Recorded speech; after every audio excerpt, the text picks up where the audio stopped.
We want to take you live now to New York, where the state attorney general, Letitia James, is giving details on a multi-state lawsuit seeking to end Facebook's monopoly. Let's listen in.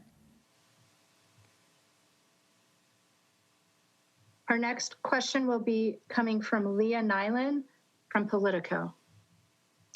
Hi, this is Leah. Thanks for taking my question. As I'm sure you know, it's very, very rare for a court to actually unwind an acquisition, particularly one that occurred this long ago. How confident are you guys that you'll be able to succeed? So we are pretty confident that we will succeed. Again, we just look at previous actions that have been taken by DOJ and our office as well with respect to Microsoft, with respect to AT&T. It's critically important that we have the power and the jurisdiction to seek remedies, including but not limited to divestiture.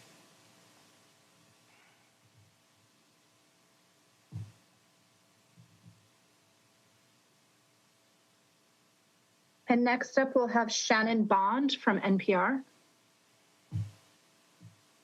Hi. Hi. Hi, thanks so much for taking the question. Sure. Can you just comment at all on, in terms of all the evidence that you reviewed, what was some of the most compelling evidence that you found to support these claims and the idea that this is truly a pattern of anti-competitive behavior? So if you look at the complaint, it basically tells a story. It tells the story from the beginning, the creation of Facebook at Harvard University. It tells the story of the acquisition of some companies, but two companies in particular that we highlighted, WhatsApp and Instagram.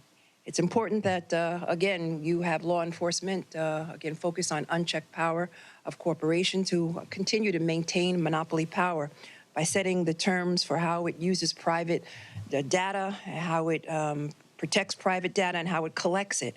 It's also important that if you look at the complaint, it goes on to speak to their efforts to suppress innovation, to cut privacy protections, to monetize data, which is how they make money, to reduce investments. If you look at the complaint, it degrades the quality of a user's experience on Facebook. And for advertisers, they are subjected and have been subjected to higher prices and to less transparency. And last but not least, it neutralizes small businesses. So it's important that consumers understand. A significant number of consumers and users are totally unaware that Facebook owns WhatsApp as well as Instagram. And again, because they represented competition to these companies, and it's important that we release competition and that we do not stifle innovation and creativity in the marketplace.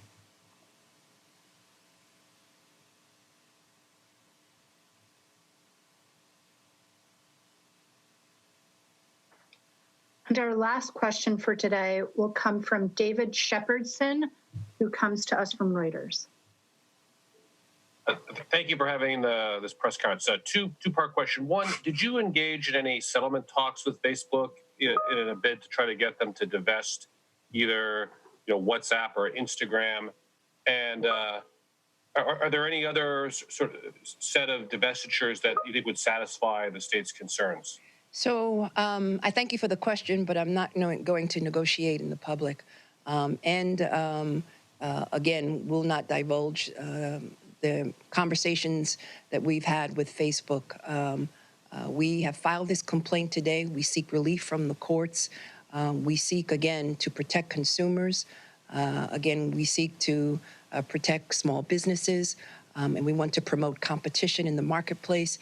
And we will not allow any company to think that they are too big to fail. And that is why 46 attorney generals across this nation have filed this action. And we will continue to take action against any company that engages in these predatory actions. Thank you.